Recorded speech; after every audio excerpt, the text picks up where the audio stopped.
Bismillahirrahmanirrahim. Alhamdulillahi rabbil alamin. Salatu wassalamu ala Rasulillah ma ba'd. Allahumma anfa'na bima 'allamtana wa 'allimna ma yanfa'una wa zidna ilman. Allahumma nas'aluka ilman nafi'an wa rizqan thayyiban wa amalan mutaqabbalan. Assalamualaikum warahmatullahi wabarakatuh. Alhamdulillah, kalimat pujian pengagungan kepada Allah Subhanahu wa taala yang selayaknya senantiasa membasahi lisan seorang hamba yang dibenarkan oleh hati kecilnya, hati nuraninya, dan dibenarkan pula oleh anggota badannya dengan cara menjadikan nikmat tersebut menjadi sebab yang mendekatkan dirinya kepada sang pemberi nikmat, yaitu Allah Subhanahu wa taala. Barang siapa yang diberikan nikmat iman, hendaknya ia menjaga dan mengembangkan keimanannya. Barang siapa yang diberikan nikmat kehidupan, nikmat umur panjang, maka hendaknya ia jadikan umur tersebut menjadi sebab yang menjadikan dia lebih dekat kepada Allah Subhanahu wa taala, yang menjadi sebab surga yang ia nantikan itu senantiasa ada di depan mata. Dan barang siapa yang diberikan kenikmatan pada hartanya, maka hendaknya harta tersebut ia belanjakan di jalan Allah Subhanahu wa taala. Dan di pertemuan kali ini sebagaimana di pertemuan sebelumnya, alhamdulillah, kita telah mengkajikan bahwa Al-Quran diturunkan di bulan Ramadan. Kita telah mengkajikan bahwasanya Allah memiliki keluarga di bumi Allah, yaitu para ahli Quran. Bahwasanya ahli Quran adalah keluarga orang dan orang khususnya Allah Subhanahu wa taala. Dan bahwasanya juga kita sudah mengkisahkan bagaimana para ulama potret-potret mereka dalam menghadapi bulan Ramadan dengan cara memperbanyak membaca Al-Quran. Kita juga sudah jelaskan tentang syarat-syarat menjadi ahli Al-Quran.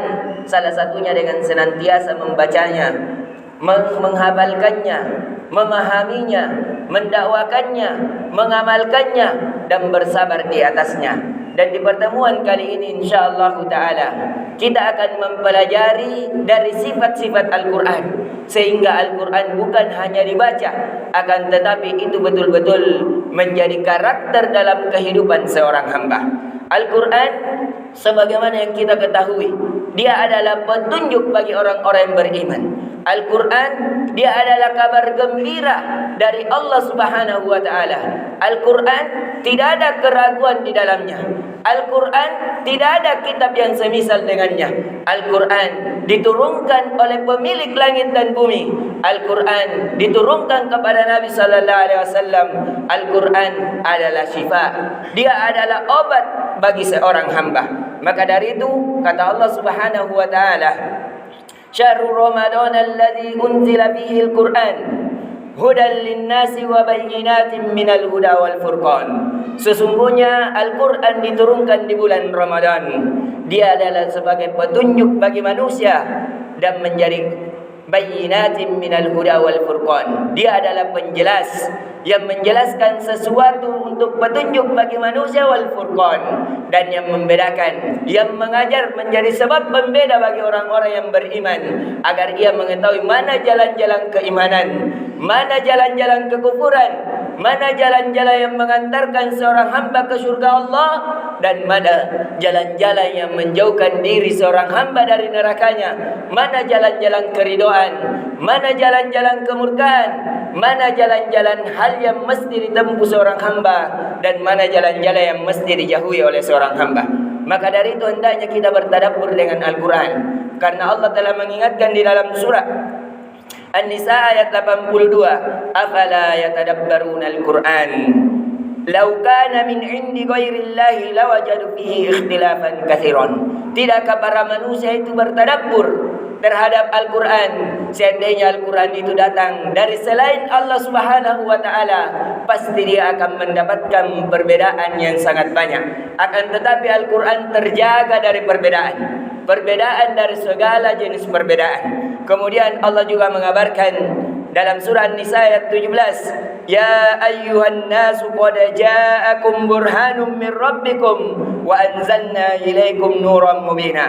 Wahai orang-orang yang beriman, sungguh telah datang kepada kalian burhan, petunjuk, min rabbikum, dari Tuhan kalian, wa anzalna ilaikum nuran mubina, dan sesungguhnya kami telah menurunkan Al-Quran sebagai cahaya dalam kehidupan kalian, sebagai cahaya yang menemani di kubur kalian, sebagai cahaya ketika berada di padang mahsyar yang tidak ada lagi matahari, tidak ada lagi sinar, kecuali cahaya yang telah dikumpulkan seorang hamba di muka bumi Allah dengan cara memperbanyak baca Al-Quran, dengan cara memperbanyak solat, dengan cara memperbanyak sedekah, dengan cara memperpanjang wudunya. Itulah cahaya seorang hamba ketika ia dibangkitkan di padang mahsyar, kemudian dia berjalan kepada Allah Subhanahu wa taala untuk ditimbang amal kebaikannya. Kemudian Allah juga mengabarkan di dalam surah Al-Isra ayat 9, inna hadzal Qur'an yahdi lillati hiya aqwam wa yubashshirul mu'minin. Sesungguhnya ini Al-Quran, kata Allah Subhanahu wa ta'ala, yahdi lillati hiya aqwam. Dia menjadi sebab petunjuk yang paling lurus jalannya. Tidak ada kebengkokan di dalam Al-Quran. Lurus segala sesuatunya. Hukumnya lurus, bacaannya lurus, hal-hal kisah-kisahnya lurus. Tidak ada kedustaan pada kisahnya, tidak ada penyimpangan pada hukumnya, dan segala yang berhubungan dengan Al-Quran, segalanya hal yang paling terbaik yang ia bawa. Allah juga mengabarkan di dalam surah Al-Isra ayat 82, wa nunazzilu minal Qur'ani ma huwa shifaa'un wa rahmatun lil mu'minin wala yazidu zalimina illa khasara. Sesungguhnya kata Allah, kami menurunkan Al-Quran ma huwa shifaa'un, dia adalah sebagai obat seorang hamba. Barang siapa yang gelisah hatinya, dah gelap hatinya, ingin tenang, baca Al-Quran. Ingin tercahayakan hati seorang hamba, baca Al-Quran. Segala hal yang menjadi susah ketika kita bermuamalah dengan Al-Quran menjadi mudah. Keresahan menjadi ketenangan, kesempitan menjadi keluasan, kegelapan menjadi cahaya terang benderang bagi seorang hamba yang bermuamalah dengan Al-Quran. Wa rahmatun lil mu'minin. Barang siapa memiliki banyak dosa, dia jauh dari rahmat Allah. Kemaksiatan demi kemaksiatan yang dia lakukan, coba dekati diri kita dengan Al-Quran, maka rahmat Allah menaungi kita.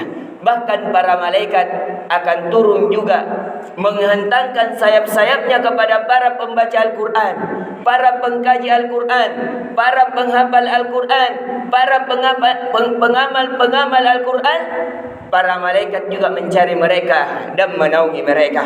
Kata Allah Subhanahu wa ta'ala, qul la in ijtama'al insu wal jinnu ala an ya'tu bimithli hadzal Qur'an la ya'tu bimithlihi walau kana ba'duhum li ba'din zahira. Seandainya berkumpul seluruh manusia dan para jin untuk mengumpulkan, untuk mendatangkan semisal Al-Quran, pasti mereka tidak mampu mendatangkan yang semisal dengan Al-Quran. Walaupun para jin, walaupun para manusia itu berkumpul untuk mendatangkan yang semisal dengan Al-Quran. Dan yang terakhir, kata Allah Subhanahu wa ta'ala, Ya ayuhan nasu qad ja'atkum mau'izatun min rabbikum wa shifaa'un lima fis sudur wa hudaw wa rahmatun lil mu'minin. Wahai sekalian manusia, sungguh telah datang mau'izah yang memberikan peringatan kepada kalian, yaitu Al-Quran, min rabbikum, dari Tuhan kalian, wa shifaa'un lima fis sudur, yang menjadi obat bagi hati-hati kalian, yaitu dari hati yang memiliki kelalaian. Siapa yang hatinya senantiasa ingin berzikir, baca Al-Quran. Siapa yang hatinya senantiasa ragu, baca Al-Quran menjadi yakin. Siapa yang hatinya senantiasa gelap, baca Al-Quran, maka dia akan menjadi terang benderang. Siapa yang hatinya senantiasa gelisah, baca Al-Quran, hatinya akan menjadi tenang. Sebagaimana firman Allah Subhanahu wa ta'ala, ala bidzikrillah tatma'innul qulub.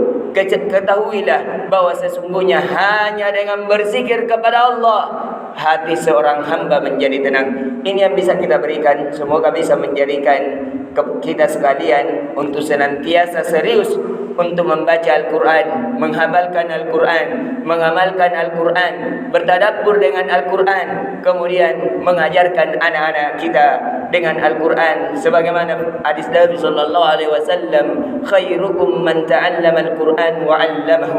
Sebaik-baik di antara kalian bukan orang yang paling banyak hartanya, bukan orang yang paling besar kedudukannya, bukan orang yang paling indah jabatannya, bukan orang yang paling banyak anak-anak dan cucunya, tapi orang yang paling terbaik kata Allah di antara kalian adalah orang yang mempelajari Al-Quran dan mengajarkannya. Subhanakallahumma bihamdik, asyhadu an la ilaha illa anta, astaghfiruka wa atubu ilaik. Assalamualaikum warahmatullahi wabarakatuh.